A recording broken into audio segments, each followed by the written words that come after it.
Alright guys, welcome back to your 37th C++ tutorial, and in this tutorial I'm going to show you guys a really easy way to print out multi-dimensional arrays. So let's go ahead, and first thing we need to do is create a multi-dimensional array. Go ahead and name it Bertha, and Bertha can be 2 rows by 3 columns, same as before.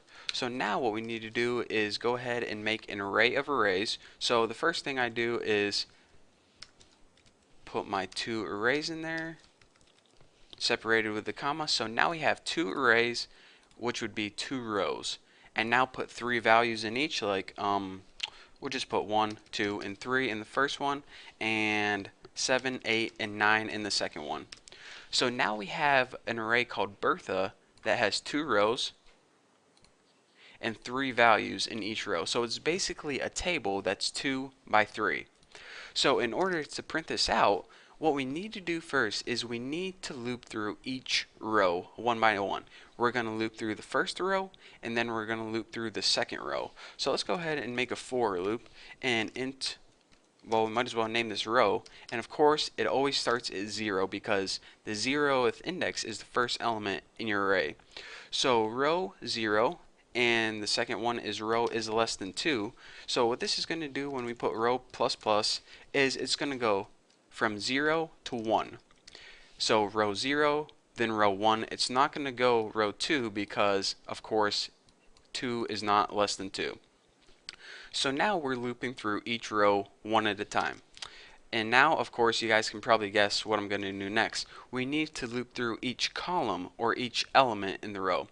So now, in order to do that, go ahead and make another for loop, and this is going to look really familiar. There we go. Int column, make sure I spelled it right. This one starts at 0 as well. Again, all arrays start at 0, even if they're inside another array. Column is less than 3 because that's how many columns you have. You basically write the maximum, the number of rows and the number of columns right there. Simple enough. You know what? That kind of looks like a heart. That's kind of cute.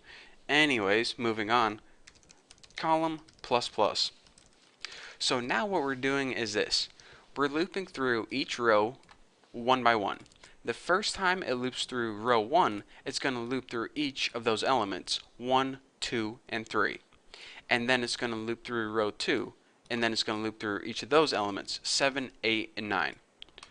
So after we get through looping through each column, we want to move to the next line, cout end line, because again each row is on a different line, so that's why when we're done looping through the last element in the row, we want to move to the next line. So now we can just go ahead and print it out on the screen, like cout Bertha was her name, and you put the row number, which would be this, 0 or 1, and then you put the column number, which is going to be some value 0 to 2. And that would be these values right here. So let's go ahead and make sure you don't write end line on, actually what we do need to do though is add a space there, but make sure you don't write end line on this line right here, because these are your column values. You don't want every single one of these numbers to go on a new line. You only want it to go to a new line after you're done looping through the last element in that column. So let's go ahead and print it, make sure I didn't forget any semicolons, which I did somewhere, and let me see what's wrong. Oh, I see. What I did here is I put a come on, highlight it. Put a comma instead of a semicolon. So now let me check, make sure to run it again, and there we go. In our first row, it printed out 1, 2, 3. And in our second row, it printed out 7, 8, 9.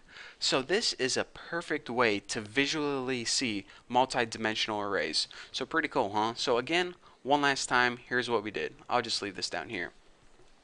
We made an array that was 2 by 3, and what that means is it was an array consisting of 2 different arrays with 3 values each, and what that means is we basically made a table that was 2 rows by 3 columns, as we can see right here. The first thing we needed to do is loop through each row. Loop through this row, the first one, and then loop through the second one, and we did that by writing row 0, rows less than 2, yada yada yada, all that fun stuff. You basically, the only thing you need to worry about is make sure this value right here is the same as this value right here. So we said, alright, for each row we loop through, we want to loop through each one of the elements one at a time. So that's why we wrote start with 0, 1, 2, one at a time. And why we had this little spacer right here is because if we didn't have that, it would put 1, 2, 3 real close together. So what it did is it basically printed out a row, one element at a time, and then when it was done, it said C out end line, and that's why it jumped to this next line and printed out 7, 8, 9. And it did that until it was done printing out all the rows, and then it just ended. So that is how you print out a basic multi-dimensional array. Again, of course, this is a whole lot to see visually.